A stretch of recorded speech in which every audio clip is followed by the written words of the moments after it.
Hello les Teachopiens et les Teachopiennes et bienvenue sur cette nouvelle capsule vidéo du challenge Un temps pour soi. Alors aujourd'hui, j'avais envie de vous parler de nos peurs. Car sachez qu'effectivement, on peut avoir beaucoup de peurs, beaucoup de doutes, beaucoup de craintes quand on est effectivement confronté à certaines choses. Et sachez également qu'il existe deux types de peurs. Il y a la peur rationnelle et il y a la peur irrationnelle. Alors allons d'abord sur cette peur rationnelle qui est effectivement assez factuelle.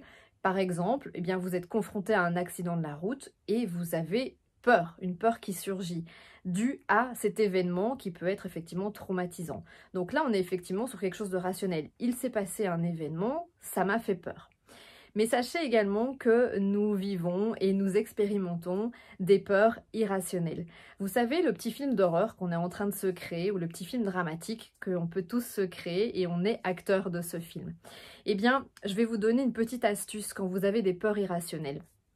Et avant de vous donner la petite astuce, c'est quand même de vous expliquer c'est quoi une peur irrationnelle, parce que finalement, vous n'avez peut-être pas conscience que cette peur est vraiment liée à une croyance, à une valeur, à peut-être une petite expérience que vous avez eue, ou également à tout ce que vous avez pu vivre lors de votre enfance, et peut-être aussi l'éducation qui vous a transmis cette peur, et finalement, ce n'est pas la vôtre.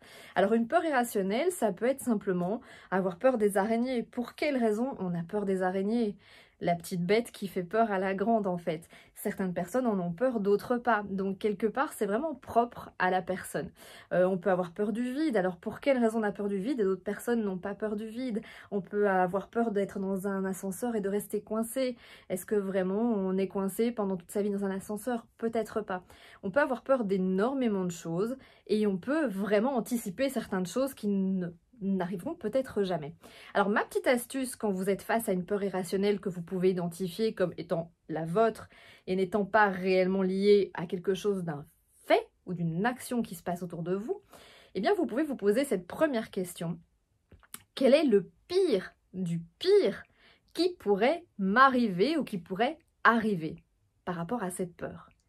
Et une fois que vous avez effectivement identifié le pire du pire, parce que vous allez voir que vous allez vous créer votre film d'horreur, ensuite, posez-vous cette deuxième question, à savoir, est-ce que concrètement, objectivement, cela pourrait se produire?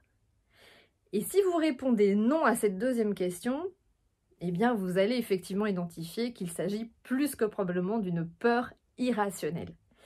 Une fois que vous avez fait ça, par rapport à vos peurs, on pourrait aussi les travailler différemment. Donc une fois que vous êtes posé ces deux questions, allez les transformer en désir. Qu'est-ce que vous avez envie à la place de cette peur? Par exemple, si vous avez peur des araignées, de quoi vous avez besoin? Qu'est-ce que vous avez envie? Vous avez envie finalement que l'araignée elle vive et que tout se passe bien pour vous et pour elle. Ça peut être ça, d'accord? Si vous vous dites j'ai peur du vide, votre envie c'est de vivre sereinement, même si vous êtes sur une échelle, d'accord? C'est vraiment d'aller transformer vos peurs en désir. Et cet exercice-là, il n'est pas simple.